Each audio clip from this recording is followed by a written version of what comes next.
and these manifest heretics dare to claim to be true Catholics. 27 August, 2025 Anno Domini.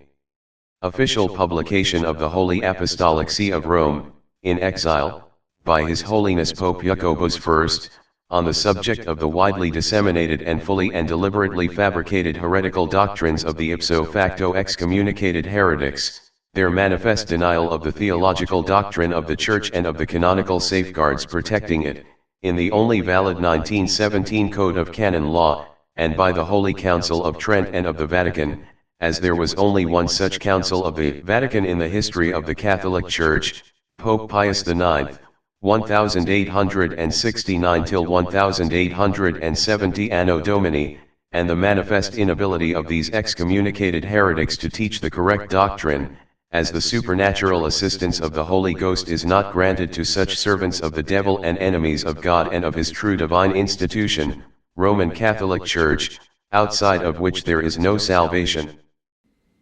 Today, we are prepared to publish yet another publication on the subject of the enemies of the Church. And truly, people who serve the devil willfully, they are destroying souls and sentencing people to hell. And it's our apostolic authority and duty towards our apostolic office to expose them, to truly to teach the truth, and to make sure that these people are exposed to the fullest of the extent of our means that we have, the Church has. And so, but before we begin with this video, we would like to show this one screenshot. You have to put it on the whole screen. And it's about the history of the SSPX, and it's truly fitting to show it because that shows the whole extent of their treason towards the Church, obviously. So we'll read from their history. This is their own publication, a screenshot from their publication. It says, 1970, and then as a supplementary proof that the Bishop of Lausanne, and back then he was no longer bishop in 1970 because there was they were already excommunicated apostates because they accepted the changes to the sacraments in 1962 and 1968, and also what Montaigne did to the Holy Mass in 1969 when he had 6 Protestant ministers to help to recreate it for themselves, which is no longer Mass, but Protestant heretical reenactment of the Last Supper, which is not, that's a heresy. So that person was no longer bishop, so Archbishop Lefebvre applied to such a person whom he should have taught others to avoid and call them what they are, excommunicated apostates. So Lausanne, Geneva, that's in Switzerland, and Freiburg wanted us to exist. On November 1, 1970, he approves and confirms the constitutions and proceeds to the canonical foundation of the International Priesthood Society of St. Pius X in his diocese. And then in 1971 to 1976, the Archbishop expected to wait a long time before the second canonical step, the approval of Rome, was effected. Only 4 months elapsed until February 18, 1971, when Wright, he was not a cardinal anymore, that's canon law, prefect for the no longer that, there's no such thing, Sacred Congregation of the Codicaci, officially approved and encourages the society. So that's what they themselves publish, that they were approved by then a non-Catholic sect, apostate sect that had Protestant worship as what they were using for liturgy and all this, which we have condemned, by the way. So this is the essence where they all came from. This is 1970. So anyone from these people, including these our publication today, the video is about the Cerebravationist heretics. This was coming up mainly about them because it's very fitting who these people are. And the proof of this today, they mostly either they come from the opposite sect as this following. His name is Nicholas Desposito, but he's tied with he's there cooperating with with that arch-heretic, Cerebravationist arch-heretic Sanborn, and he himself is part of the Nobzoro sect. He actually studied for their so-called, we don't call it priesthood because that's not priesthood, that's ministry. It's a semi-Protestant sect. when they started changing things, and so that was no longer the church. And then he was disillusioned and dissatisfied, so he went to Switzerland to Archbishop to the SSPX heretics, instead of realizing that you cannot possibly join somebody like that who was approved by somebody who was already excommunicated apostate. And that was Montini sitting in the Vatican. So, and what he did to the sacrament of holy orders and everything else, the Holy Mass and all this, so that's a matter of church record. We have shown this so many times, but just for those who come for the first time, just to show them really the extent of the damage, what this is. That's Wojtyla with Fidel Castro. Wojtyla was never with a communist criminal and murderer, Fidel Castro. That's Ratzinger visiting Fidel Castro in 2012, 2013. We have that on video. That's Wojtyla with KGB agent Yasser Arafat, Palestinian terrorist who was born himself was born in Egypt, so he's not even Palestinian. He was not even a horrible terrorist. They were exploding bombs and detonating bombs and suicide bombs all over Israel and so forth. So this is just this true Pope would never do, obviously. As Wojtyla with the same again KGB agent. That's Bergoglio kissing KGB agent Mikhailov, who is not, and they were schismatics to begin with from ever since the 11th century split. About approximately year 1050, the Russian Orthodox split. So, but this is KGB around outfit, which is no longer Russian Orthodox to begin with. So this person, his name is Kirill. He's not a patriarch of Moscow because such thing doesn't exist no more. And so Wojtyla is hugging him, and this is not coincidence. They met in communist Cuba. This is in Cuba. That's a Cuban flag right there. So that's Wojtyla with another communist criminal, KGB Lieutenant Colonel Putin. That's Wojtyla, that Bergoglio we meant right here. That's in the Vatican. He was there about 6 times, Putin. That's Wojtyla shaking hands with another archcriminal Gorbachev. And that's Sanborn, his Morafine, and that's why the Mass is, we'll leave it right here, is the Novozado mockery of God. It's not the Mass, because that violates, actually, might as well read it since we have it here. 1 Corinthians chapter 11, verse 26 to 27. For as often as you shall eat this bread and drink the chalice, says St. Paul, you shall show the death of our Lord until he come. Death of our Lord means the reenactment of the sacrifice of the cross of Calvary, not the Last Supper, as the heretics, as the Protestants have it. We have that picture of Montini somewhere here. Oh, we have forgotten this. That's very important. Might as well read this again, because this is important. Put it on screen, the whole screen. So it's visible for those who, as we have bad eyes. Definition about heretics. Heretics do not fear God's punishment for their heresies. Heretics allege their false interpretation of the Holy Scriptures. Heretics are blindly convinced of their heretical lies and will not hear the truth. Heretics get angry upon being exposed as heretics. Heretics hate the truth and justice of God. Heretics deny the canonical and theological doctrines of the true Holy See. Heretics refuse to obey the rightful authority of the Church. They reject and are not able to recognize the true sovereign pontiff, or they follow impostors instead. That's how important it is to not to have anything to do with them, otherwise it will be like them, joining them in their errors and in their heretical lies and everything else. So we wanted to point this out. That's Gorbachev saying that we have shown this many times. We just go through it real quick. That's Bernard Pillay of the SSPX when I was still superior there, arch-heretic, saying that they are naming the name of that impostor that sits in Vatican and the canon of the Mass of the 1962 invalid Mass. We specify that, obviously, because that's substantially changed. That is not the Mass that the Catholic Church uses, because they added St. Joseph to the canon of the Mass and other things. They removed the second Confidio, or the SSPX is reciting it now and then. But other than that, no, they perverting, and now that we have report that they are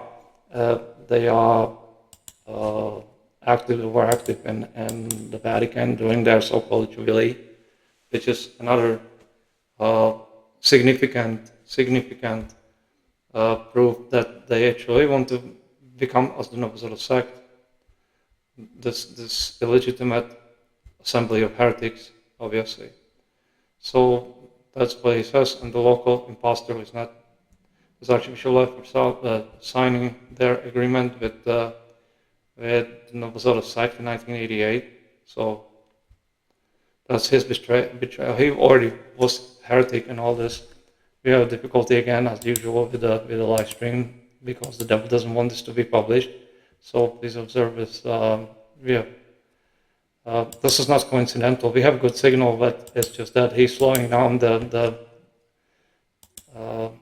because he doesn't want this to be published, and he's trying to distract us. That's Ratzinger was not so much as he was just only valid priest and excommunicated apostate. So, and that's the picture I wanted to show. That's mounted with 6 Protestant ministers who cooperated in 1969. That's the infamous picture that he was concocting that Novus Ordo reenacting the Last Supper, which is heresy, obviously. And that's why they are all excommunicated, and that's why those who recognize them as Catholic are also excommunicated as heretics. And there's no escaping that sentence, and they will have to be reconciled with the Holy See, petitioning the Holy See and reconciled with the Church. And unless they reject all that they do, they are absolutely on the way to hell as excommunicated heretics, and so forth. So let us go to this. We have difficulty again with the live stream, so we apologize for these remarks, but we have to now and then do this so that the problem is resolved quickly and all this. So we have, but we are not surprised, because we have these difficulties lately most of the time, because the devil, who hates the Church, he absolutely wants to sabotage our work, because when that is done, we are distracted, obviously, with this, and then there's could be mistakes made, or not mistakes in the matter of faith and morals, but we may forget something to be mentioned and all this, which is his objective. So we have this, we unfortunately have to do this. It's unfortunate, but that's the way it is. We have, of course, the enemies of the Church. They rejoice because they are thus allowed to continue their evils and all this. But we will present this as much as possible, so we are able to. We have a lot of work to do today, so let's go to this video. The IPSO FACTO, and declared by the Holy See, excommunicated said deprivationist heretic Nicholas Desposito, here again proving the exact point why he and his so-called quote superior, unquote, and fellow heretic Donald J. Sanborn, are serving in their heretical fabrications their master the devil, and why such evident enemies of God must be avoided at all costs. After the death of Pope Pius XII, his apparent successor decided to call upon a general council. The Second Vatican Council, as it is known, took place under John XXIII and Paul VI successively between the years 1962 and 1965. Okay, so that's the first sign that this person is deceiving, obviously, because by then excommunicated apostates who gave consent to what Ron Kelly did, that was the first thing that the cutoff was in 1962 in February, when he promulgated Pontificatum Romanum, which contains fraudulent and heretical rites. Heretical because they denied what the Church uses, so that makes them heretics, because by denying what the Church protected by Council of Trent, that makes the person a heretic, because that violates the authority of the Church, obviously, including by then, still then, valid Pope, true Pope, who was Ron Kelly, John 23rd, but he was already an enemy of the Church, but he was very careful not to publish anything heretical, unless there's substantial evidence. We have not seen anything. It was always accepted that he was truly elected validly, and that's what they were looking for, and they wanted to obtain true papacy, but with that intent to destroy the Church. But that has to be manifestly visible. not these heretics like Sanborn, they insinuating that because of that intent you can go backwards and retract retrospectively point that he had already intention, but that has to be manifestly visible in terms of justice served, ecclesiastical justice. So you cannot be saying because of what he did in the future you can go back and say that he was not valid pope. That's impossible. So if he did that prior to his election, yes, that has to be asserted and judged like this, but not what he did afterwards, obviously. So the church doesn't do that like this. But so Roncalli promulgated 1962, in February 28, 1962, Pontificale Romanum, book ceremonies reserved to the bishop, in which he attacked episcopal consecration right, and in that he makes those 3 bishops that are required by that right, although one suffices for a validity, and that's under indult of the Holy See, permitted to countries that missionary countries that would be very difficult to send 3 bishops to consecrate somebody to the episcopate. So one is usually sent by the Holy See, was sent to countries that are missionary, that's difficult, and to consecrate another bishop there, the local bishop that will be there taking care of an ordaining priest and all this, and also taking care of the government of the church and informing the Holy See what's going on. That was in normal times for the church, done like this. But as far as their right of episcopal consecration, one bishop, true bishop suffices for validity. So that right cannot be repeated. Roncalli changed in that this substantial change, violating Canon 13, Session 7 on Council of Trent on sacraments in general, in which Roncalli basically introduced new right, and that severed him under the same sentence of anathema, that means curse, and excommunication. The word anathema means excommunication. And so he lost the papacy, because heretic cannot retain the papacy. That's church law, obviously. And divine law, that's automatic loss of office. And canon law, Canon 188.4, but because of the Council of Trent, that constraint, that specifies it directly, that's on the sentence of anathema. So he ceased to be, heretic cannot retain the clerical office in the church. That's impossible. Again, it's Canon 188.4. So that's what Roncalli did. So these people are not teaching, they're not saying that.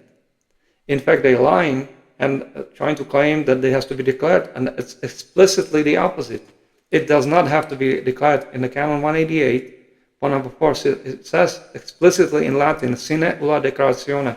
Might as well find it, because we talk about this, because and that's so essential. We have to show this very often. That's right here. So, apologize, I've just forgotten how big of that we have it. Okay, so 1917 Code of Canon Law. That's why they don't like to speak about this, because it refutes all their claims, and that makes them fully visible as heretics. Office of cleric becomes, that's Canon 188, number 4. The office of a cleric becomes vacant by way of tacit resignation, by the force of law, yes, it says ipso iure, and by the fact the act is committed ipso facto, without any declaration, yes, it says sine ulla declaratione, without any declaration. Point number 4 is if a cleric, sic clericus, point number 4 says has publicly defected from the Catholic faith. So public heretics, they automatically lose their clerical office in the church, because, and it says without any declaration. So it's automatic. And ipso facto, that's automatic. That means ipso facto by the very fact that they lose their clerical office, period. That includes the Pope. And moreover, that includes the cardinals, who became heretics by giving consent to what Roncalli did to the sacrament of holy orders, especially the episcopal consecration ceremony. The Council of Trent specified that this is it right here. We have shown this many times, but for those who come, for the benefit of those who come for the first time, never heard of this, this is what the heretics are not teaching, purposely so. It's not coincidental omission on their part, it's intentional omission, because otherwise they are visible. If they taught this, they would be visible themselves, they were under that same sentence, so they have to be silent about this, because they, more or less, these Jenkins, Sanborn, all these people, one way or another, first belong to the Novus Ordo sect, Jenkins, actually, that we have shown that many times, that Society St. Pius V, he's their superior now, when Kelly died. And they were both part of the SSPX, also heretics. So, but he himself claims, and we have that screenshot, and we think that he took it out from his website, because that's the imaging, obviously. He actually possesses degree in theology of the Novus Ordo sect when he studied in Rome, University of St. Thomas Aquinas. And it's there explicitly, and that was not Novus Ordo sect, because he was there after what they did to the sacraments. Then he moved to Archbishop of Aberdeen to Switzerland, because he obviously saw what's going on, but then he actually finished, he obtained that, what he said. It says there explicitly that he holds degree masters in theology. So there's no excuse. That's why they are saying these things, because otherwise, if they didn't continue in these lies, then they would be visible that they were deceiving and obviously contradicting themselves of what they did. So this Desposito, Nicolas Desposito, he's tied with Sanborn. He himself was not sort of sectarian, so there's no, the canon law specifies that that's perpetual impediment to holy orders. You cannot be part of a non-Catholic sect, moreover to claim to be Catholic and they are not Catholic, and then to be admitted into holy orders. Obviously, and Sanborn doesn't have the episcopate to begin with because of that defects what Archbishop God did, and that's visible in what he claims and all this, and that heresy of privationism. And so it's a chain reaction. Once that cutoff is done, then there's no recovery possible without being admitted back into the church, and that can only be done by true Sovereign Pontiff. At present, that's our person. So they are stuck. They can't move until they realize that that's what it is. And because they are enemies themselves, they most likely will never ask for pardon and be reconciled with the church. They will have to recognize us as the valid and true Sovereign Pontiff, true Pope, and they are not prepared to do that. So they are concocting these theses and inventions and heretical fabrications and half-truth and inventions of their master, the devil, obviously, and then the damage is obviously the destruction of souls. That's the objective of the devil.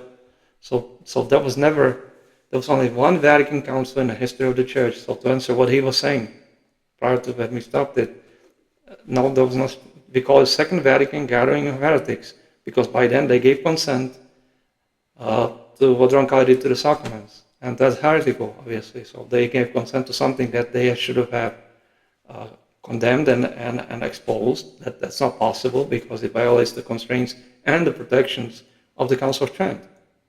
We have shown that, obviously. So we have not read it. We have skipped that. We apologize for these difficulties. Right here, if anyone said that the received and approved rights of the Catholic Church want to be used in the solemn administration of the sacraments, may be contempt or without sin be omitted at pleasure by the ministers, or, this is how Roncalli excommunicated himself in 1962, in February, or be changed into other new, by every pastor of the churches into other new ones, so in be anathema. So you cannot change the sacraments. That means substantial change. Obviously, what is understood is the Pope has the authority to change when he canonizes a saint, to add the rubrics for that canonized saint. So it's not really changing anything substantial. It's just adding more rubrics to the Missal Romanum, and that's understood, obviously. We have explained this point many times before. We don't need to go through it. We have to continue so we can fit it all in there. So let us continue with this heretic Desposito, because they're trying to defend something that's indefensible.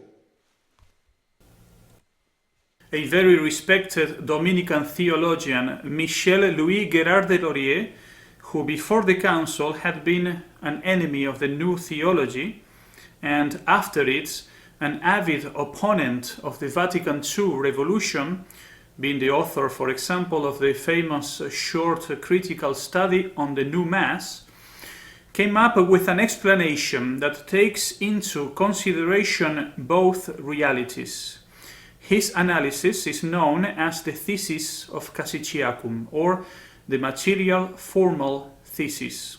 The Cassiciacum thesis analyzes this twofold element as it exists in the post-Vatican II papacy, and argues, on the one hand, that the formal element of the papacy is not found in the Vatican II popes, and, on the other hand, that the material element of the papacy is found in the Vatican II popes and... Absolutely not. This is heretical invention. It's just not true. Obviously, there's no such thing as papacy with heretics. We have shown the Canon 188. So they cannot elect themselves. They don't possess valid cardinals. When they sever themselves from the unity of the church by becoming heretics, they lost their coic office, including the cardinals that were involved. So then they cannot. So the last valid conclave was for Roncalli in 1958 when Pius XII died. After that, when Roncalli died in 1962, or 63, I think, 63 perhaps, maybe 63, of stomach cancer, they say, that was reported. And they assembled to elect Montini as a so-called successor. They were already heretics, so that's invalid. So Montini was never valid pope. So we don't call him by that name he used it back then. And he just continues that evil and done a lot more. Obviously, he was the one who introduced this Novus Ordo Mockery of God, Protestant heretical enactment of the Last Supper, which is horrible abomination from God and sacrilege. And they call him by the name and they call him Pope. That's to prove who they are, because then they accept those inventions, heresies, and publications that Montini introduced, obviously.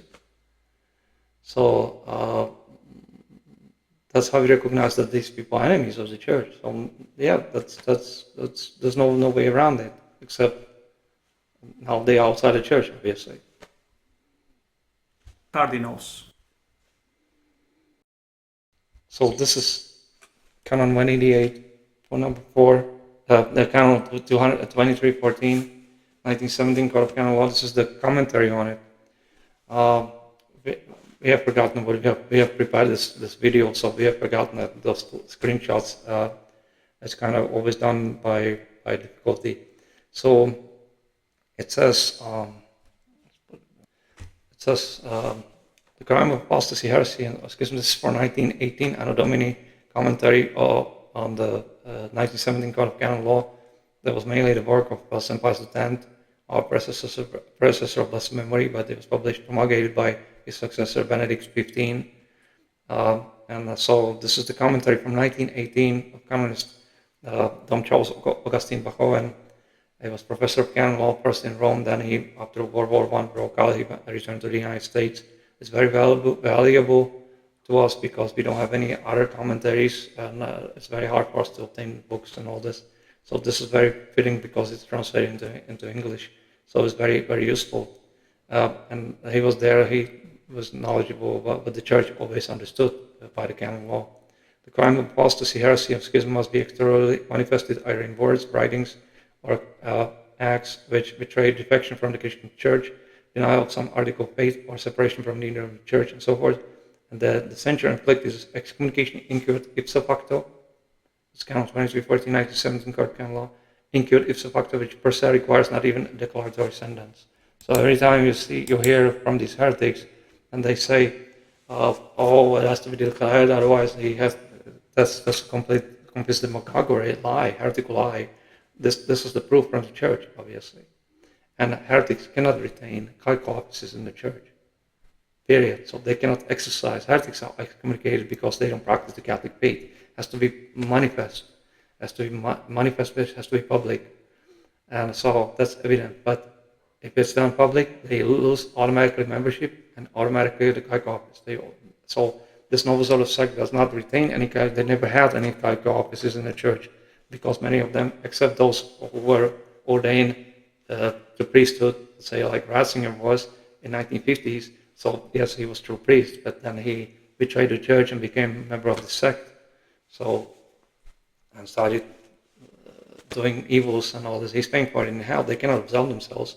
That's a crime of heresy in canon law reserved the judgment of the true sovereign pontiff. That's what the canon 2314, it's a reserved sin. So I kind of skip that. So we'll continue because we have a lot to do. It goes back to Esposito. We have shown this canon 188. That's Cum ex Apostolatus officio of our Presses was memory called 15 February 1559 Anno Domini. That's valid in perpetuity. That's why it's called Cum ex Apostolatus officio. Point number 6.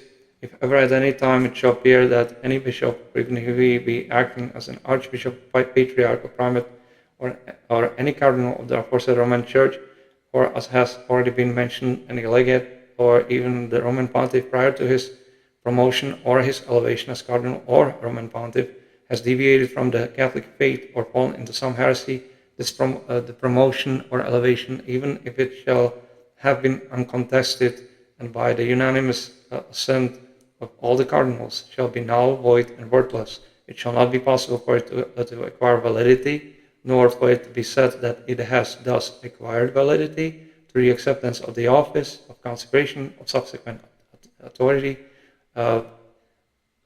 nor through position of administration. That means if they sit in the Vatican and say they are the popes, and they are not, obviously, so that doesn't authorize and justifies anything.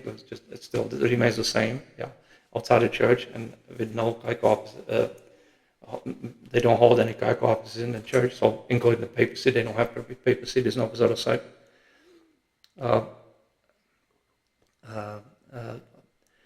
Acceptance through the possession of administration, nor through the putative enthronement of a Roman pontiff or veneration or obedience accorded to such by all, nor through any lapse of any period of time in the foregoing situation. Thus, nota bene, the apostate Neo-Protestant sect Novus Ordo, which sect has stolen the worldwide Catholic Church property, including the Vatican, and uses it to sentence millions of souls to hell, does not in any way possess the authority to elect sovereign pontiff, nor any other authority and jurisdiction in the Catholic Church whatsoever.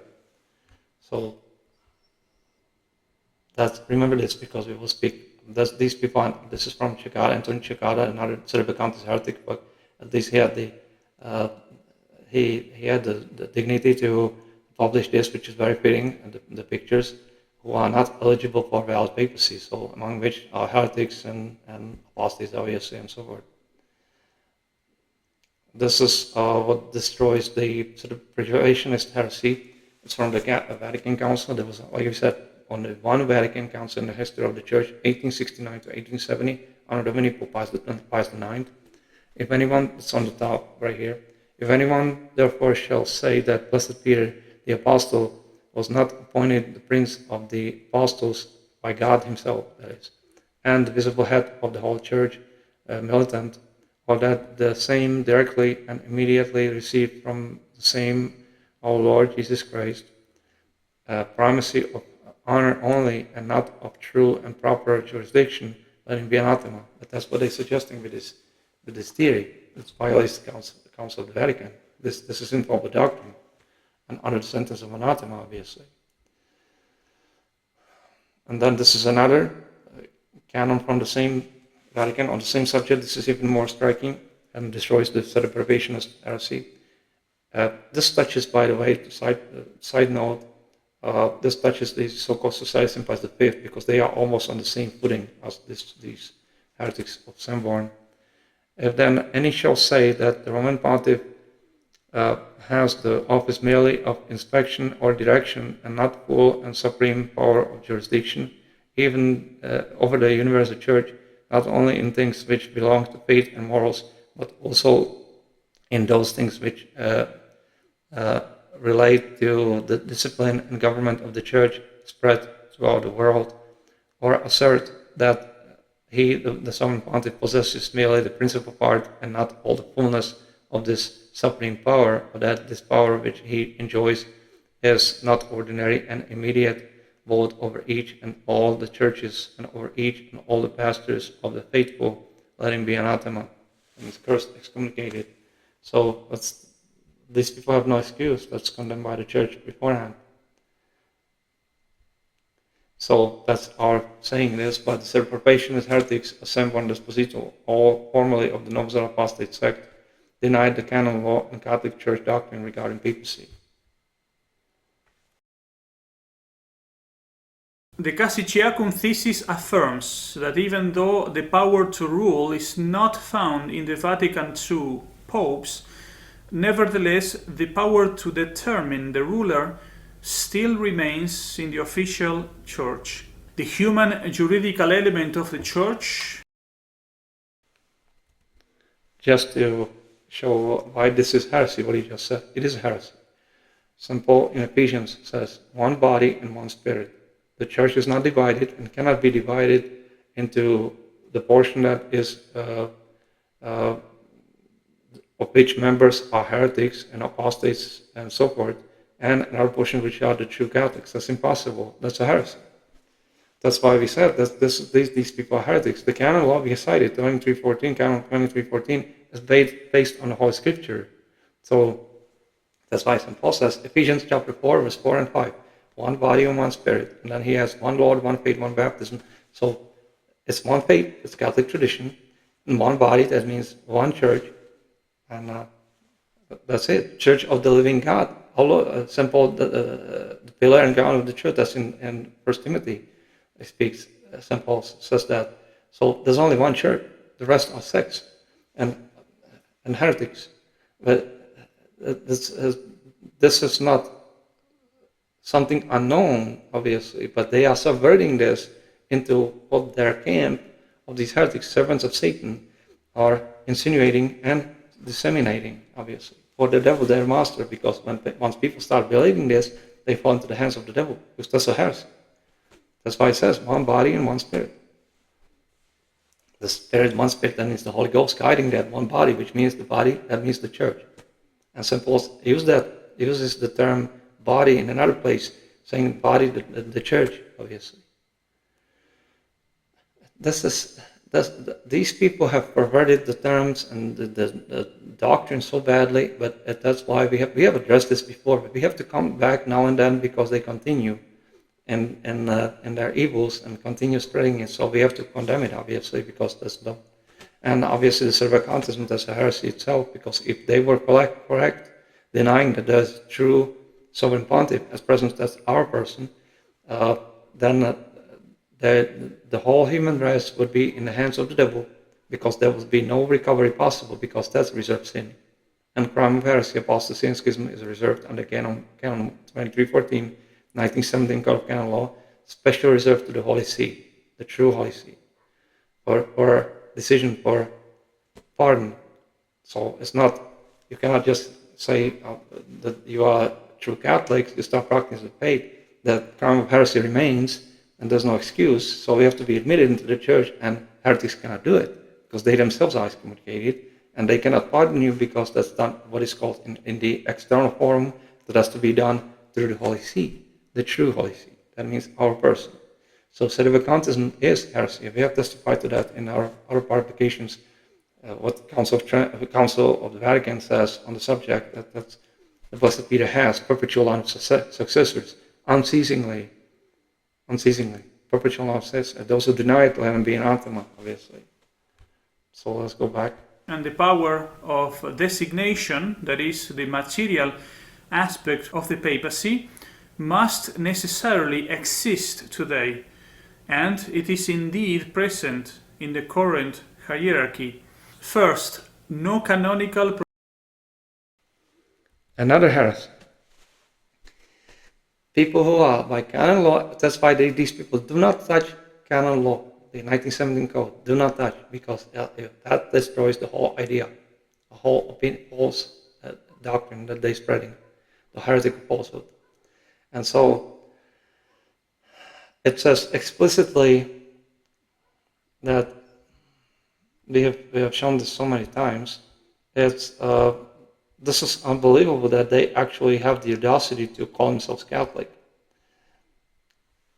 When we had when through fast, so we didn't stop it on time, but this is the actual meaning. So this is IPSO FACTO. All excommunication reserved to the Holy See, speciale modo, in special way, be all apostates from the Christian faith, and all heretics and schismatics. Canon 2314, 1917, Code of Canon Law. If there was no true Pope, there would be no recovery possible today, because the whole world is in a state of general apostasy, and therefore the devil himself would control once again, as it was before after the fall of Adam, until our Lord came to redeem us and establish the church with the means, the 7 sacraments, among which is the sacrament of penance, which absolves from sins, to be able to absolve from sins, and a valid sacrament of penance.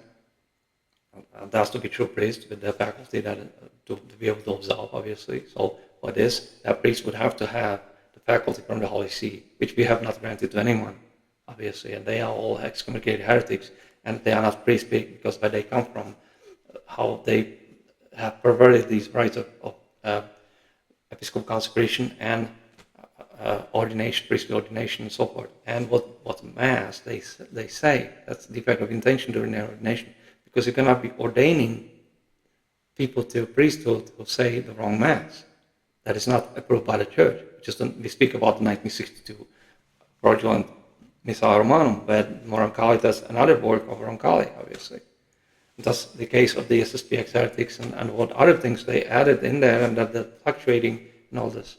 And that Mass that we use is that we have the print. Our Missa Romanum is from 1940, Anno Domini, and so we have one errand that we have to continue looking into in regards to the feast of the Assumption, that they're using new rubrics for that feast, and we don't know where they came from. We have to investigate a lot more. So obviously, and how that was possible that it was spread through and all this after the 1950 Pius IX declared the dogma of the Assumption. So we still have not had a chance to go through it all around the work, but we have to look into it. We have it as another situation that we have to touch, we have to address. So obviously then there's no recovery possible. So, and that's why the Vatican Council has addressed this. Obviously, Pius IX, our predecessor of blessed memory. So yeah, the Church stands protected. So against these intrusions and false doctrines, what these heretics are insinuating and introducing and disseminating, as this heretic and Sanborn and all the rest of them. So let's go back. We have still a lot to do. Procedure has taken place, nor any declaration has been issued against the Novus Ordo hierarchy. The post-conciliar Catholic hierarchy, even though it has absolutely no authority in act, is nevertheless ordered to it. The legal order and the factual order are really distinct, and each one carries with it diverse consequences.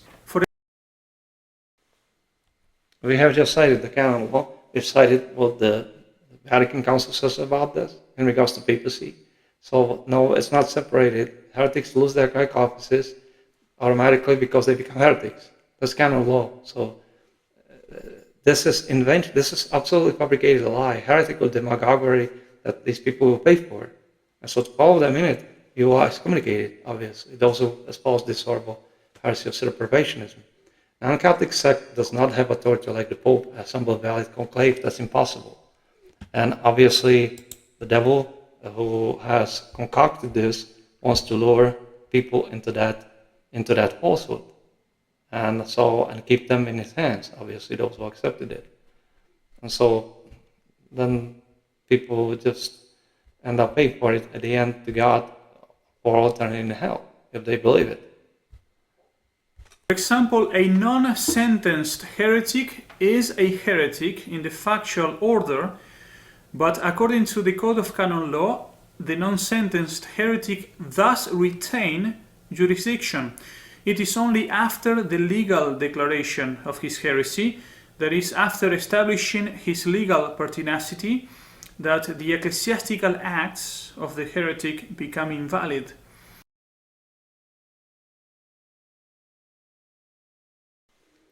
We have shown this, and we have also shown the Canon 188, what it says. That's right here. So what he just said is complete fabricated lie, nothing less. Analogically,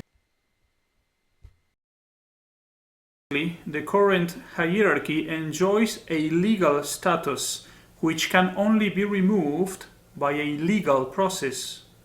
Second, adherents of Vatican II retain possession not only of the See of Peter but also of all the dioceses in the world. Possession is a juridical fact which has juridical consequences. In order Okay, that's why we cited come apostolatus officio, by virtue of our apostolic office, that makes it infallible, obviously. This is explicitly condemning that. So you don't have possession of just because they sit in the Vatican and control the buildings worldwide, which are desecrated, by the way, because they're using non-Catholic ritus, the abomination that God has never shown us as the Mass, obviously. So and never established as the true Mass. So just because they sit there and present themselves as if they were the true priest, then they are not. They don't have the priesthood. There's no sort of sect. And the heretics like SSPX and these deprivationists and Society Sympathist and all the rest of them. Just because they present themselves as priests, they are the false prophets coming to you in the clothing of sheep, but inwardly they are ravening wolves. By their fruits you shall know them. Clothing of sheep, that means they are dressed as priests, but they don't possess the dignity of the priesthood because of the fraudulent inventions and all this. That's the third secret of Fatima in life, obviously. So what he just said is absolute. That's why we put that title up there above his head. This is a heretical lie of the devil, and that's what it is. What he just said. That's what they insinuate. They have no problem saying this. They have no problem declaring this. Just because a non-Catholic sect calls itself Catholic and controls the buildings doesn't mean that sect has authority in the church and membership in the church. And the church law says no, they don't. They do not have any authority in the church, and they do not have authority to elect the Pope because they themselves do not possess the high office of the cardinal, which is required for that election, for the valid conclave, and they do not possess the membership in the church by virtue of canon law, which we have said. If it's manifestly visible, yes it is, because they have non-Catholic ritus and non-Catholic ceremonies and call it Mass, and that's non-Catholic religion, as semi-Protestant religion, so that's not Catholic, so that's abomination from God, so they are excommunicated. The word excommunicated doesn't cross these heretical lips. They don't use the term excommunicated for heresy. For good reason, because they themselves are under that sentence. So let's go further. In order to understand how important possession is, notice that Vatican II popes, even though they lack ecclesiastical jurisdiction to rule the Church, they nevertheless enjoy true civil power to rule the territories of the Vatican State. Jorge Bergoglio is truly the secular head of the Vatican State. And if you set your foot in St. Peter's Basilica, you are under his secular authority.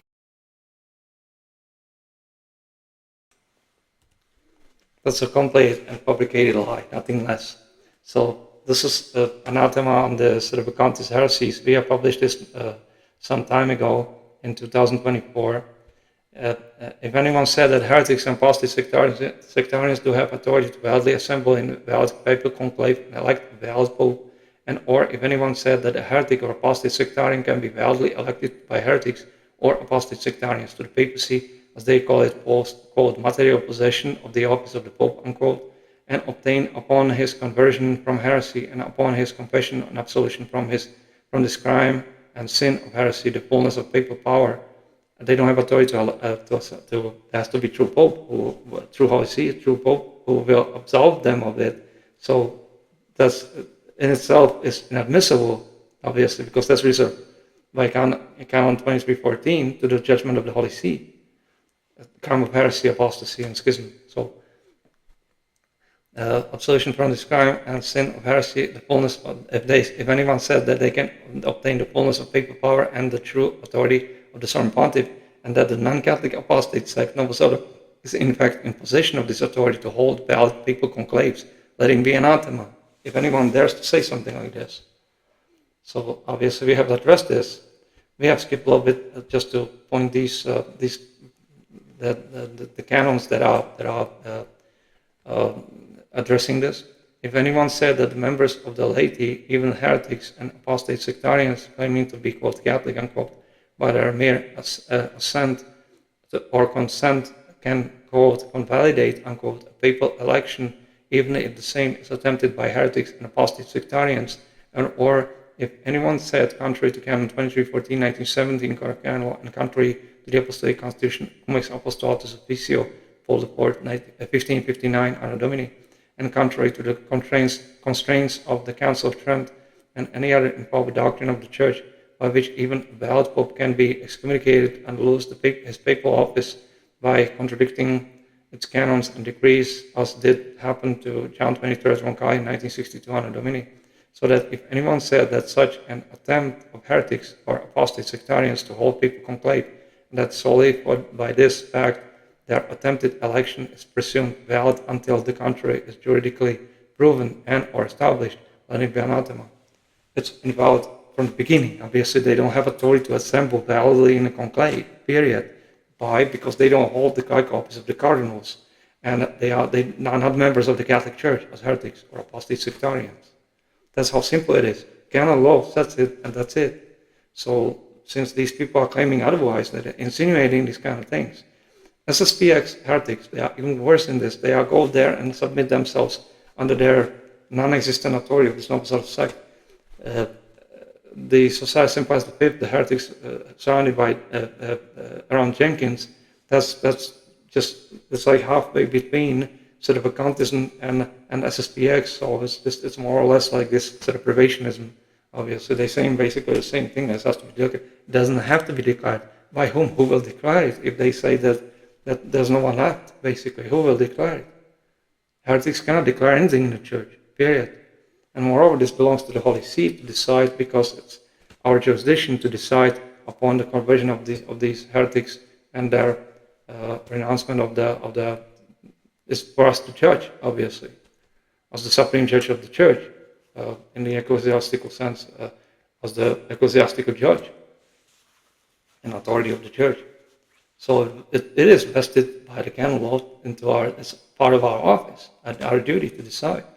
And the church has decided, so we are just upholding what the church has always held as a valid and true law of the church in regards to papacy, who can and cannot be the pope, obviously. So there were never permitted popes who would be heretics, and there was never any pope who would be a heretic until Roncalli was the papacy.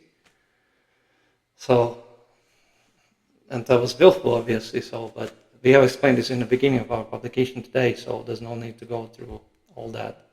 Why is it how it has to be judged? Canon 4,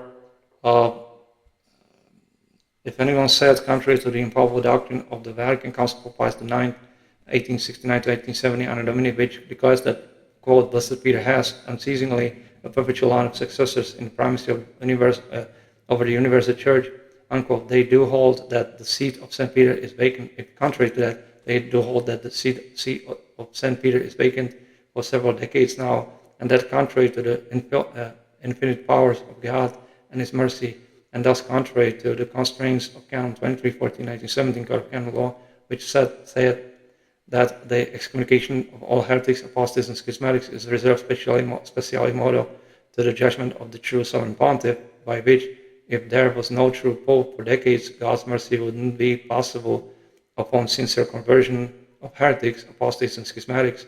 Christ, our Lord, because there was no recovery, it has to be established by law, obviously. So how that was, when somebody is excommunicated, it has to go through the church. That's why God instituted the church. That's why we said so in this. That has to be followed, obviously. So, because if there was no, it's impossible that there wouldn't be that option, because that would mean that the gates of hell had prevailed against the church if there was no other way but that God would be the only instance, only possibility for them to recover from them being heretics. So that would mean that the gates of hell had already prevailed against the church, which is heresy. So yes, the church has to remain. At least one person has to remain. Who? The true sovereign pontiff. at present that's our person. So, God's mercy, so they say that therefore that God's mercy wouldn't be possible upon sincere conversion of heretics, apostates, and schismatics. Christ our Lord has not, if anyone said that Christ our Lord has not provided his true vicar, the true Sovereign Pontiff, and that the seat of St. Peter does remain and will continue to be even indefinitely vacant, let him be anathema, if anyone says something like this. And that's Canon 5. If anyone said that there is no need for a required distinction to be made in cases, on one hand, of a true valid papal conclave held by the valid cardinals, and at the time of the conclave, none of them canonically deposed, pursuant constraints of the Apostolic Constitution Vacantis Apostolicae Sedes Pope Pius XII, 8 December 1945, and Dominion point number 36, and that the same exact criteria, they say, can be applied to other subsequent in history, quote, conclaves, unquote, held by thus ipso facto excommunicated heretics and apostate sectarians. And if anyone said that cardinals who are canonically deposed as heretics, schismatics, or apostates by Canon 188.4, 1917 Code of Canon Law, from them in truth incurring automatic loss of their clerical office or heresy, public defection from the Catholic faith, and that is done without any declaration by the force of law, and ipso facto, which is specified explicitly in Canon 188.4, that such, if anyone said that such no longer valid cardinals can participate in valid conclave and achieve valid papal election, let him be anathema. So it's a little bit difficult language, but it's necessary to be phrased like this, because that's what they're insinuating in their publications. Obviously, that's not true. Apostolic Constitution Vacantis Apostolicae Sedes Pope Pius XII, that's the explicit point 36. Cardinals canonically deposed or who have renounced their cardinal dignity upon consent of the Roman Pontiff, true Roman Pontiff, have no right to an election. That they cannot go to the electing the Pope, obviously. Even more, when the see is vacant, the Sacred College cannot restore to their former state the cardinals deprived of the right by the Pope or deposed, nor can they go to the voting indeed. They cannot participate in conclave, in papal conclave. So when they gave consent to changes that are in themselves in the outcome heretical to the sacraments, including not only what Roncalli did in 1962 in February, the attack on the episcopal consecration right, but also the Missale Romanum, which he dared to change as heretical already, which he dared to change in summer of 1962, adding St. Joseph to the canon of the Mass and removing the second Compintior and other changes and all this. So that's substantial change that invalidates the whole thing, and that's again protected by Council of Trent, Session 7, Canon 13. So since he's done it, that means that they are outside, that if they gave consent by the silence, that they are excommunicated because they gave consent to something they have to reject on principle, and by virtue of their apostolic the canonical office of the cardinals. And since they have not done so, they remain silent, including the heretic Archbishop, by which he became a heretic himself, and Bishop de Castromayor. Then that means that they are outside the church and they cannot do any of this, what they attempt to do, and so that they are excommunicated. They were excommunicated. Does not the thesis say that he is a pope-elect? Yes, because Francis was elected to the papacy by a conclave. Francis's election is presumed to be valid because it is a juridical fact, and the opposite would have to be proven and established juridically, which up to now has not been accomplished. In addition, general acceptance by the whole Church would convalidate any defective election. Theologians agree that the universal acceptance of a newly elected pope would always supply any possible defect in the election process. There is a presumption that the conclave takes place, any conclave, in a proper manner. And if there were any defect in it, the fact that someone would be generally accepted by the Catholic population as an elected pope validates, or we say convalidates, any problem that there would have been in the election. And this is such a blatant lie that we don't know it's just incredible that these people think that they will get away with it. This is so outrageous. So that because people agree that that's the Pope, even if he is a heretic and he's elected because they gave consent to it, when they were required by the law of the faith to reject these changes that already had occurred, including the changes to the sacraments. As we have said, they started implementing the changes to the Mass. So this was visible in the parishes back then, where they were introducing the vernacular language in certain parts. That cannot be admitted. People supposed to, although we understand that people had no knowledge that is required, by introducing these changes to sacraments, they have to be alarmed and at least to raise voice and say, oh, this is not what we have grew up in, and this is not the truth. This is not the church. And people were silent, most of them, obviously, or they accepted it afterwards when they were persuaded by these heretics that that's something that the church can do, and they cannot, obviously cannot. So you cannot accept the change of the sacraments and change the Catholic faith. There are martyrs in heaven for resisting that to the point of death, obviously. They shed their blood because of the faith. So they rather die than to give up on the faith. And how is this possible that people are themselves accepting these evils when they're supposed to say, no, this is not Catholic and we will not follow something like this? Yep, that's the seriousness of the situation, obviously. So this is Sanborn, that's evident that he's a heretic himself. Because that they are saying inventing these fraudulent, we have used this before, but it's fitting to put this in here, what he's capable of saying. Please observe. The only thing that the general Catholic population can validate. That means if there is a problem in the election, they can solve it by a general acceptance. And this is a majority opinion, this idea of a convalidation? Everyone says this. All the theologians say that, yes. Everyone says that. So just because everyone says that, all theologians, who are the theologians that would insinuate something like this? We don't know of any. We have just cited the laws of the church. They are binding, so there's no, once that person is a heretic, that person is not part of the church and cannot participate in conclave if that person happens to be a cardinal. He loses that office of a cardinal automatically. We have cited the canon law, so that's why we say they don't like to cite the canon law, because if they did, they would be themselves visible as heretics. And obviously the devil doesn't want that he wants to use them. So the following false opinions from these heretics are of no surprise at all. This is what they adding to, this is the main part of why the title is like this. And these manifest heretics dare to claim to be true Catholics. And obviously the answer to that is, and they are not, obviously. Rules for discernment are very useful to Catholics, especially today, when there are plenty of false preachers, wolves in lamb's clothing, pretending to communicate traditional doctrine.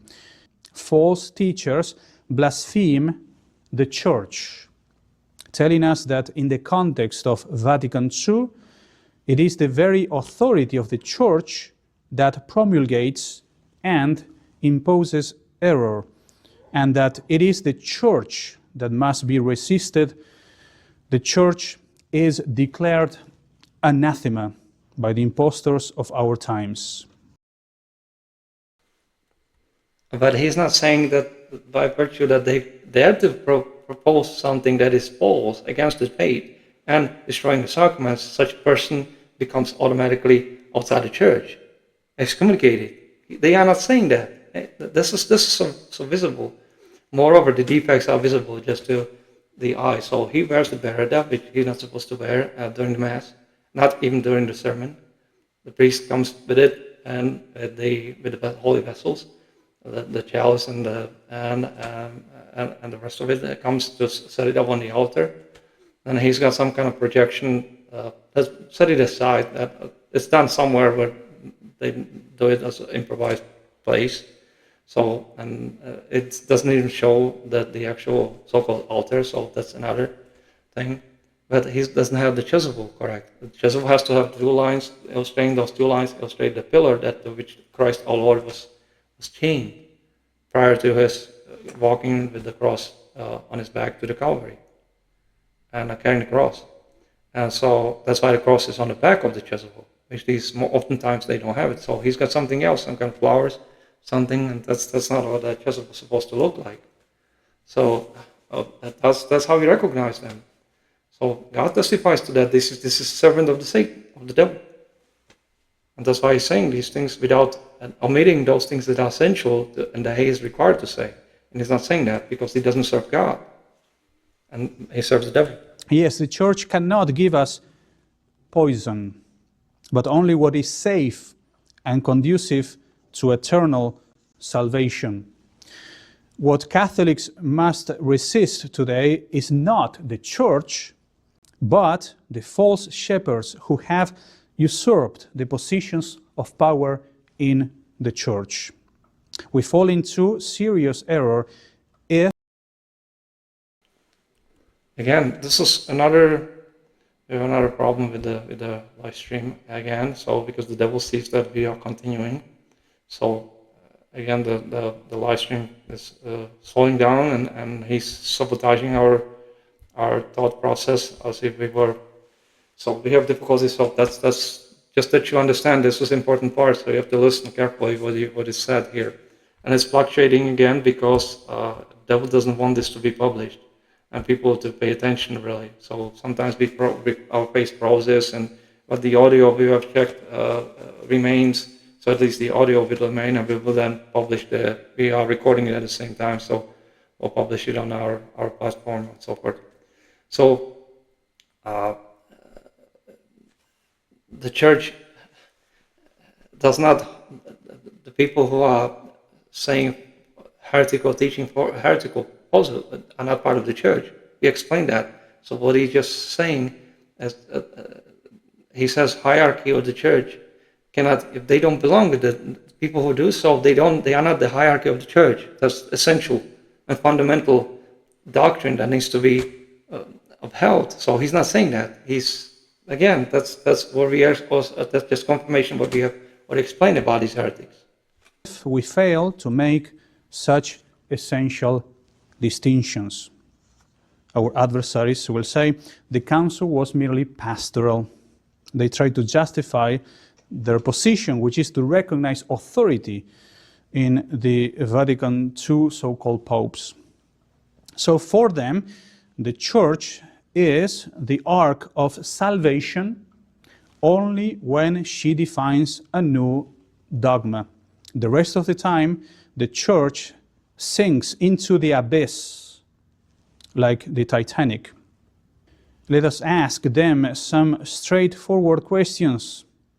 Are Catholics always bound to listen to and obey the Pope in matters of faith and morals? If they say no, that sometimes you can resist the Pope in those matters, we have detected a phony. Can the institution of the papacy be used to promote heresy and impose it on the universal church? If they answer yes, we have exposed a fraud. False traditionalists present the following argument.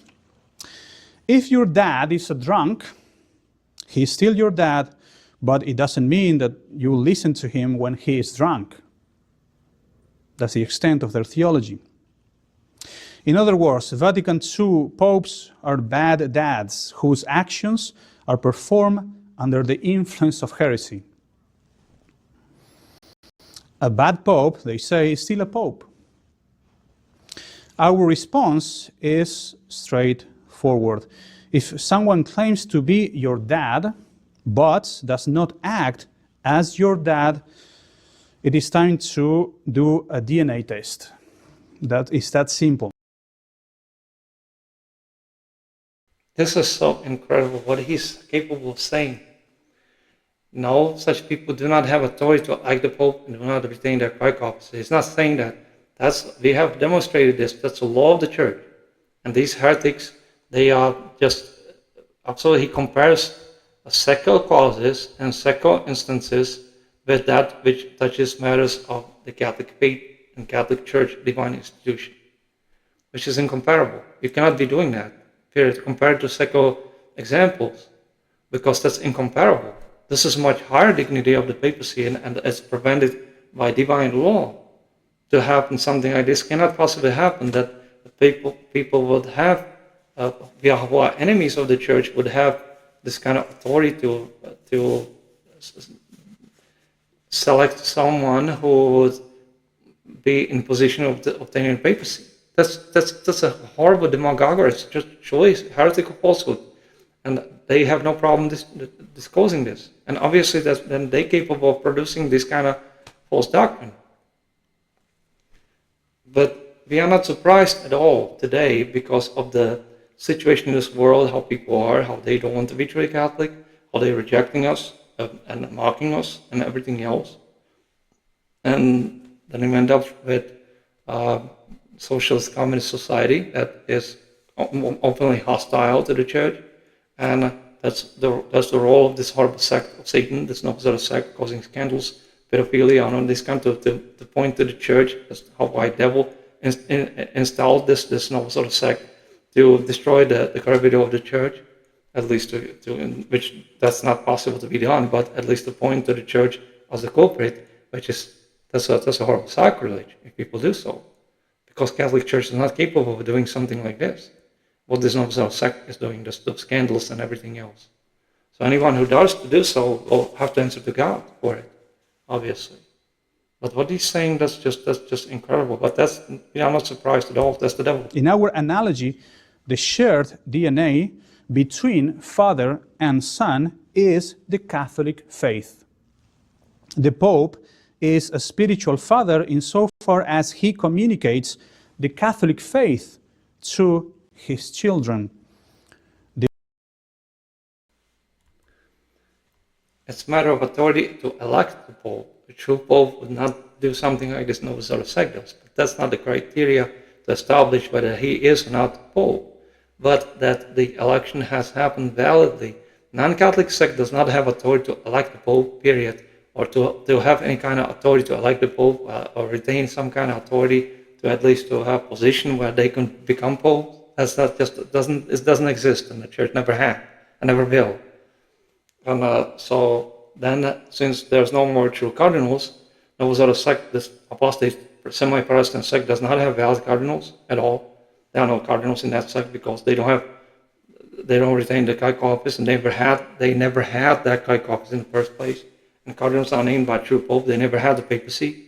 So when Roncalli ceased to be the Pope by destroying the sacraments intentionally, then they lost the chance to elect the Pope, or successor, obviously, by giving consent to what Roncalli did to the sacraments in 1962 in February 28, when he promulgated that fraudulent Pontifical Roman.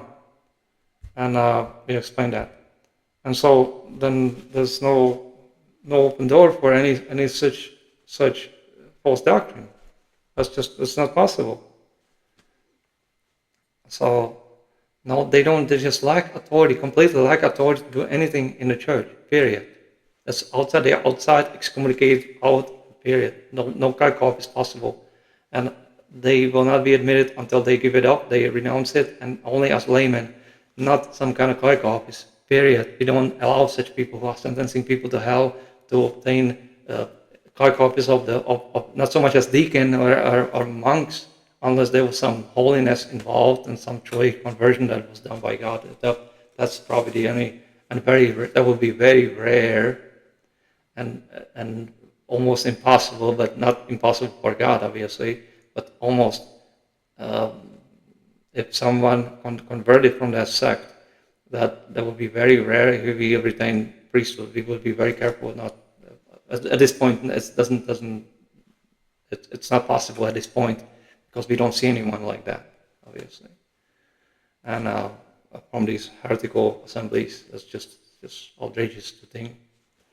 Oh, we have to continue. The bad dad argument completely misses the point. What makes the Pope a spiritual father is the Catholic faith. The Vatican II so-called popes do not communicate the faith to us. That's evident. They do not confirm the brethren in the faith. Therefore, they are not our spiritual fathers. They are impostors and usurpers of the papacy.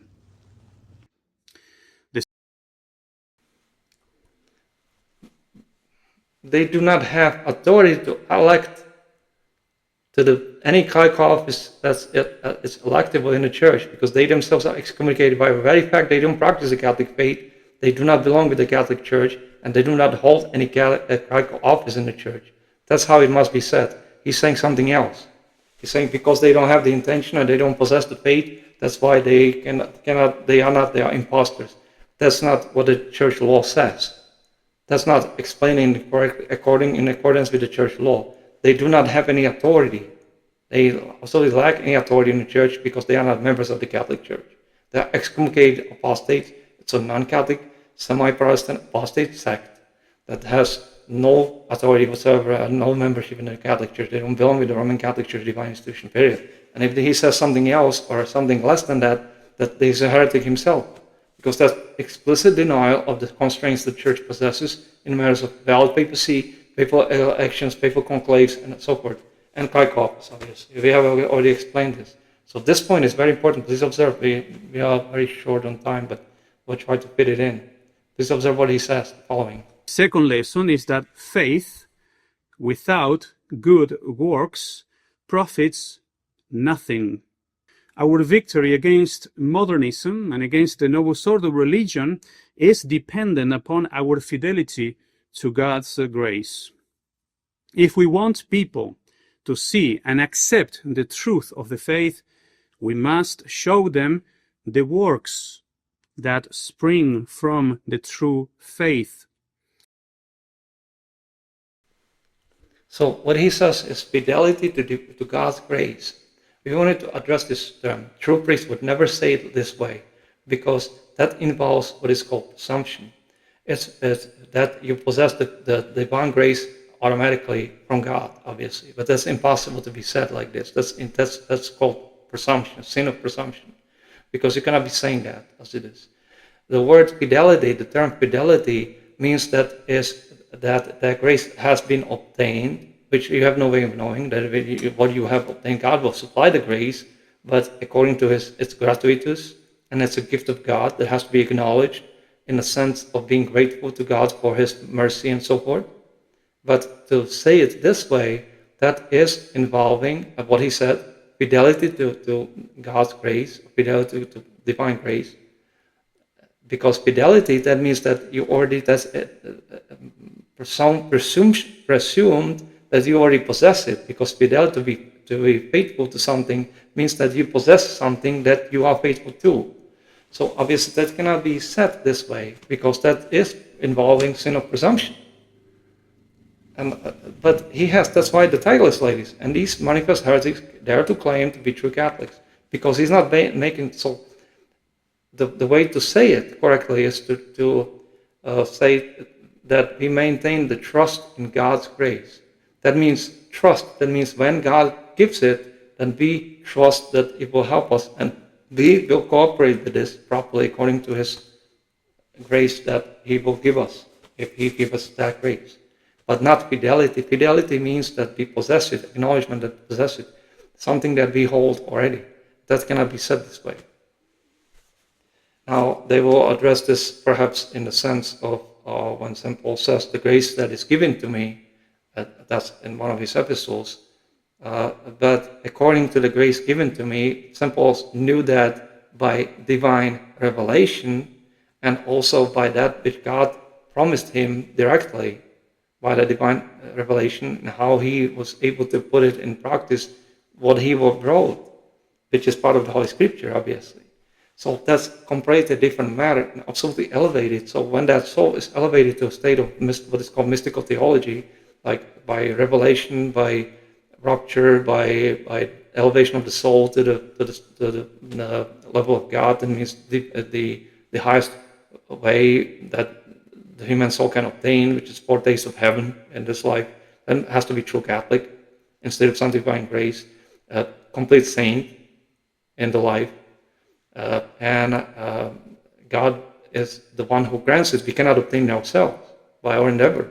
It's impossible, and we cannot even think that way. So if God grants it, that soul will know it by that elevation itself. That was described by the mystics. But that was described, and they had great difficulty to describe that state of elevation of their soul, but it's called union, the divine union of the soul with God. God takes possession of that soul, and that soul becomes by participation, but not by essence, but by participation, that soul becomes divine because God is inside that soul and elevating the soul. So the soul receives all the attributes of God that God wishes to give in that moment, and that soul is in that union. Such happened to mystics, obviously. But those communications are done between that soul and God Himself. God grants that soul what He wishes to grant, obviously, which is supernatural. Although there's a scriptural reference. When anyone loves me, he will keep my commandments. We will come to Him. We will make our abode with Him. We don't want to delay too much we are already running late we still have about 7 minutes. So we have addressed this in our publications before. So, but fidelity to grace, that's not the way he's supposed to explain it. So that leads to heresy. It's open. He will have to explain what he means by that, but as the term fidelity, that means fidelity means faithfulness to something that you already possess, because otherwise there's no fidelity possible to something you don't have. So divine grace, you cannot claim that you possess, because that belongs to God to give, and it's gratuitous. So any such presumption, it truly involves sin in it, presuming that you possess the divine grace. Obviously, you hope for it, and you trust when you receive it. Trust that it will help you, and trust in divine grace. That's the way it's supposed to be said, not fidelity, because that involves sin of presumption. That's what he said, fidelity to grace. So that's the proof of evil trees bearing evil fruit. So let's go to Sanborn.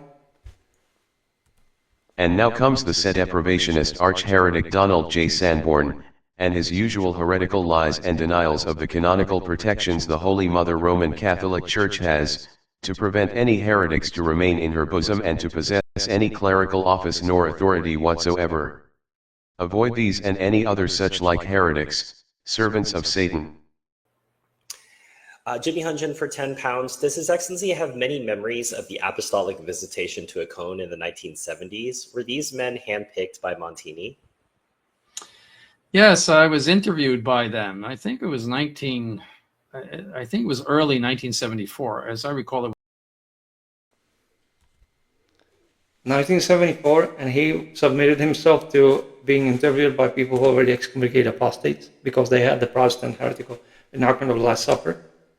And he says it as if this was something permissible. And Archbishop Lefebvre permitted this. This is a proof who these people are. A true priest, a bishop would never permit somebody to enter the seminary who is not part of the church, and to question his seminarians on the matters of faith and morals. That's completely outrageous to even, but Archbishop Lefebvre did that, yes. So that's a good question. Now please observe, these people are charging for, at least it looks like, they're charging, allowing people to ask questions, but they have to supply them with money. At least that's what it looks like. That's forbidden by canon law, canon 142. You cannot make it into a cash machine to being teaching authority to teach the truth. At least that's what it is. We are suspecting this. This looks very suspicious. They're collecting money online and answering questions. So, and then he says so, and we don't know if we have left it in there, but there was one that donated. Donation has to be gratuitous. It has to be of free will. But not that you will have the criteria that you can ask questions, but you have to supply them with money. So to be able to ask the question, obviously, that's not possible. That's a sacrilege. It was cold out, so it must have been, I'm going to guess, like February of 1974. It was after well, maybe not, because it was after he made his declaration. which really irritated the modernists. It was a wonderful declaration. Yes, they interviewed me, and they asked me a whole bunch of questions. They were both modernists. I mean, I gave them very Catholic answers. And at the end, they said, "Oh, by the way, you're a very nice guy." In other words, he just admitted that he spoke about the Catholic faith, which is forbidden by canon law, by the way. We've forgotten to put it in there. He spoke about the Catholic faith to people who are excommunicated heretics, IPSO FACTO excommunicated, who are already part of Apostolic Act. That's what he just admitted to, obviously. So they don't even see any problem with it. You cannot enter into public discussions about the Catholic faith with non-Catholics. That has to be permitted by the Holy See. That's how specific that canon is. It will take us time. We can't lose any more minutes, so it will take us time to show it as the canon law, but it exists. We'll have to look it up, really. That will take us time. The greatest compliment that can be bestowed in the Novus Ordo, Your Excellency. You're a nice guy. I was surprised because my answers were rather hostile. I mean, I was not a very nice guy in the interview, but yes, and I assume they were handpicked by Montini. One was the rector of, or the former rector, I think, of Louvain. So these people were high up. Debbie Johns, $20. This was a super sticker. Debbie, thank you very much for your donation. If you have a question, just please put it in the chat, and I will do my best to fish it out. You don't need to do another super chat to ask it. You don't need to do another super chat to ask. That's what you mean by it. If they charge you money for being able to ask questions, that's a sacrilege. That's what it looks like. That's what it just said. You don't need to do another super chat to ask questions.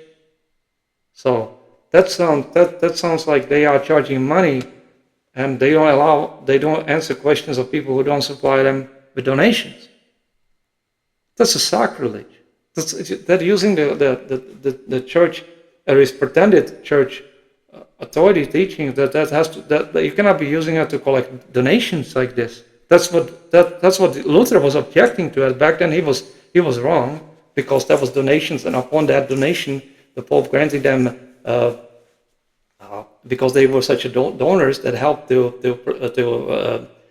renovate the basilicas in Rome. The Pope granted them upon their devotion, such a devotion to the Church, and such an extraordinary help with large sum of money, that he granted them because of that generosity for the holy purpose. He granted them indulgences, but he was not selling indulgences.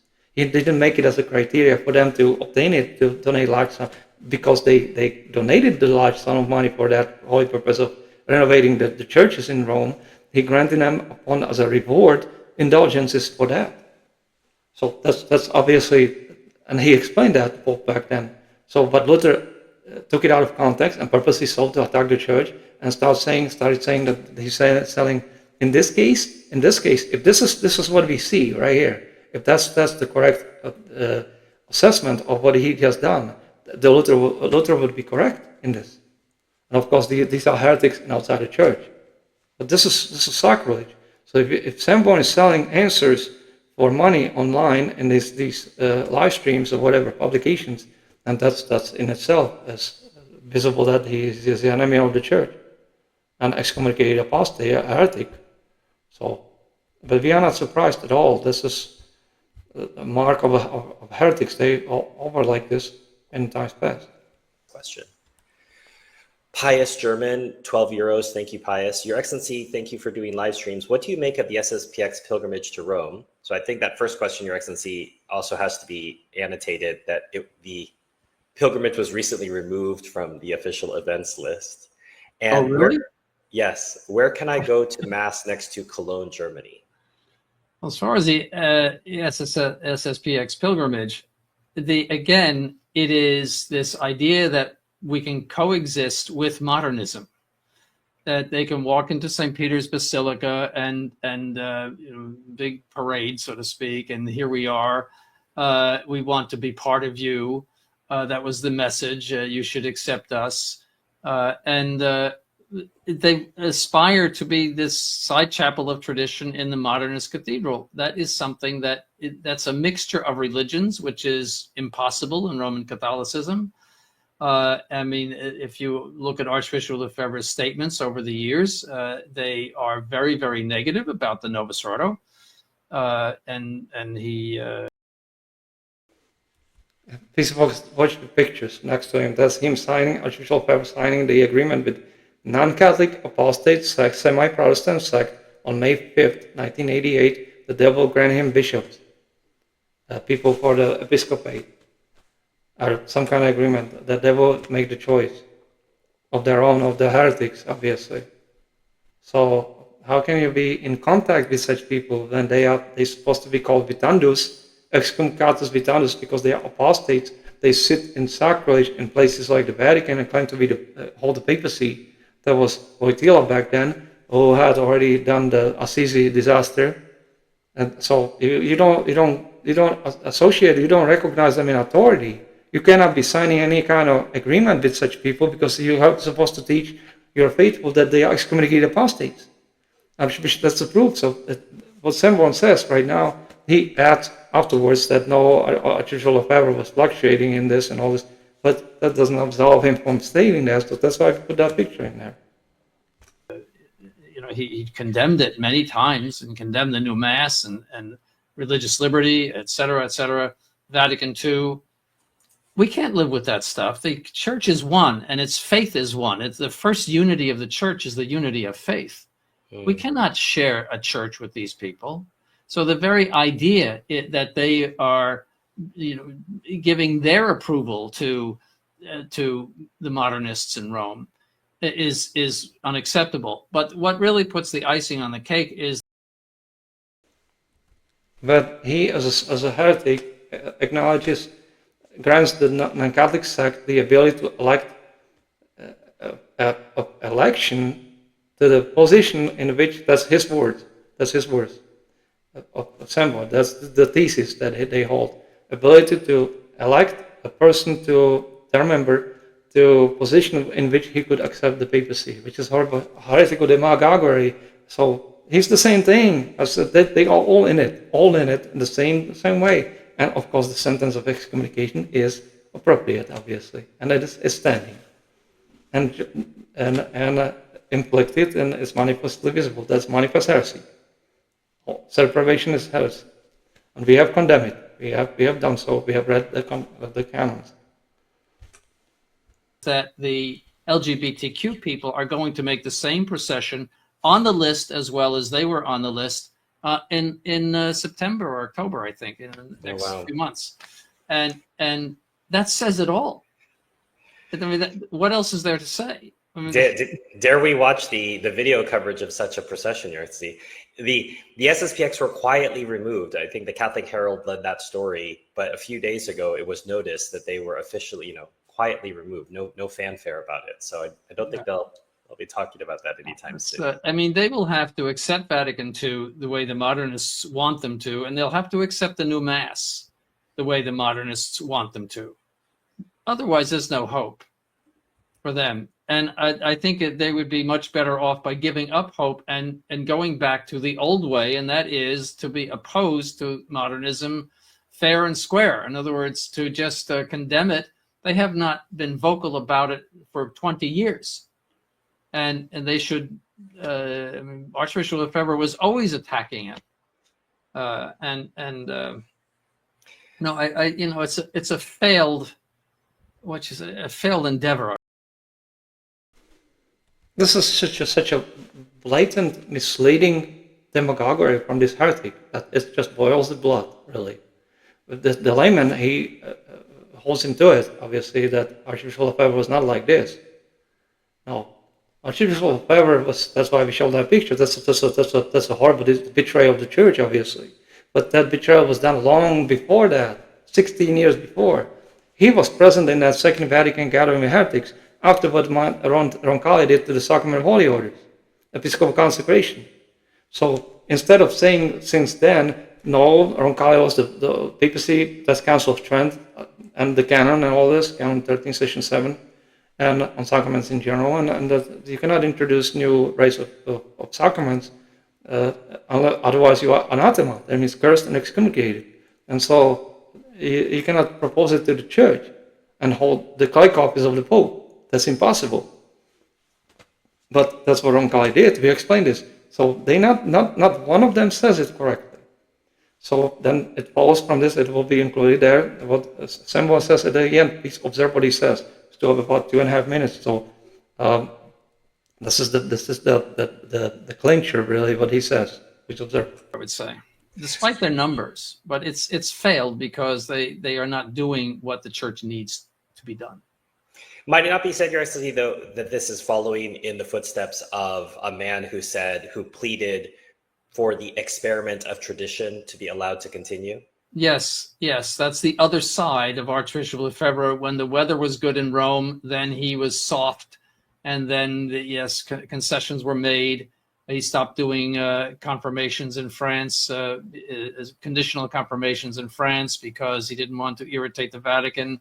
He recognized the validity of Novus Ordo consecrations of bishops, because obviously you can't do ecumenism with the Vatican if you're saying their sacraments are invalid. And he never wanted to say that the new Mass was invalid for the same reason. So it's which side of Archbishop Lefebvre you want to follow. But I think the truer side of Archbishop Lefebvre was opposition. I interacted with him for many years, and I would say he's trying to defend him at this point, but because he got called the layman, he called him off guard, obviously, and they don't want Archbishop Lefebvre to be blamed for this, but he was excommunicated. We have declared this, we have published this. It's in the links for every video we posted. There's a link to video with details about Archbishop Lefebvre, what kind of a traitor he was. And heretic, horrible heretic, what he was saying, and everything else. We documented it, obviously. To allow somebody on the property of the seminary, he had, coming from a non-Catholic sect by then, in 1970s, when they already had Protestant heretical enactment of the Last Supper, and all kinds of all kinds of horrifying things that were producing back then under the Montini so-called leadership, which Montini was just bad, excommunicated Monsignor, apostate, horrible, with Kremlin, Soviet Kremlin connections. We stressed that, for which he got thrown out of the post of Undersecretary of State under Pope Pius XII, and Pius XII retained as Pope retained also being Secretary of State for the purpose to hold the diplomacy of the Church in his hands to protect it, because Pius XII was not blind to see what these people are doing around him, but that's another question for another. And he had to, he was surrounded by enemies. Let's put it this way. That was a very difficult time for him. But this is just they don't. He's this heretic Sanborn. He's not willing to name them as non-Catholic sect, as apostate sect. He's not doing that. And he knows why, because he was part of it, so he would be under the same sentence as they are, and he is, evidently, and he's excommunicated a heretic, so there's no, and he's not a true bishop because of what Archbishop Gall was doing, and the so-called episcopal consecration of the lineage that followed, Gerard de Loria, the heresy and all this, so there's no grace of the sacrament, period, because heretics don't obtain, they can obtain graces in the sacraments. Comfort graces in the sacraments. And so we have spoken about this many times before. And to have a phone on the altar when you attempt to, as Archbishop Gall had with Gerard de Loria and Zamora and Carmona, that's visible, to use the altar for profane use as a table, that's just a sacrilege. You cannot be doing that. That's not permitted by the Church, and it offends God. And moreover, that's all that there is. This picture. And that's it. There's nothing else. So, and what he was doing with Palmar de Troya, the sect, and all kinds of things. So, Archbishop Gall, so that was true enemy of the Church and connected with the Novus Ordo sect. And at the end of his life, reconciled to the Novus Ordo sect. So, where's the Catholic faith? And so, this heretic is saying the horrible things. So, where's the grace of God in him, showing that he destroyed the bishop of the Church? So please observe what he says next. Say his truer side was a hatred of modernism and an opposition to what is going on in the church today. I think that is his truer side. And, yes, he was ambivalent and incoherent, but in my opinion, that was his true side. The promulgation of the council in 1965 was the point where the heresies of the Second Vatican Council were made universal doctrine, and that's where you have a clear break with tradition and a promulgation of something that is contrary to faith, and that the church cannot do. And that's where he's basically shown that he doesn't understand the truth, and that's the point we have testified to many in our publications, that they don't recognize the truth. They don't see anything wrong with this apostate sect trying to attack the apostolic succession of the church. That's what Roncalli did in promulgating the 1962 Pontificale Hermanum. That's precisely attacking the essential right of that by which the episcopal power of the church is preserved. That means the right of episcopal consecration, making it invalid. That's what Roncalli did. That's why those screenshots are there. And I don't know if I have included in there, but and to disregard it and go 3 years later and saying just because the decrees which befalls on Mantinia afterwards, but by then they were all excommunicated, because they gave consent to change to the sacraments, which has been, that's why we have that Council of Trent, Canon 13, Session 7 on there, right next to his head, because that's essential proof that he doesn't understand the truth, he doesn't hold the truth, he doesn't uphold the truth as the church must do, and thus we have done so. And that's the proof who these people are, and any such like SSPX heretics, illegitimate assembly of heretics that doesn't exist in the church, was never approved by the church. The SSPX heretics. They don't exist in the church, in the Catholic Church. They are not part of the Catholic Church. These assemblies of seroprobationist heretics or serovicantes heretics, because they profess heresy, obviously. And the so-called Society of Pius V, that's the same thing. And the so-called resistance. So we don't know of any people in this world holding to the truth of the Catholic faith and the true doctrine of the church that the church always upheld, and that we have declared in our publications. We don't know of anyone left. That's how serious the situation is. Let's continue. We have about 41 seconds. So I would say, there was a probability with John the 23rd, and that's especially seen in hindsight. I mean, I was alive in believe it or not, I guess you can believe it. In 1958, nobody ever thought of him as a false pope. I mean, it was just, it wasn't even a thought. And the council seemed to be the idea of a council seemed to be something like, well, we're going to have the mass in English or something like that. That was, I remember it. I mean, it wasn't the idea of overthrowing the Catholic Church. The idea was that there's going to be some English and this, relaxation of certain rules, etc.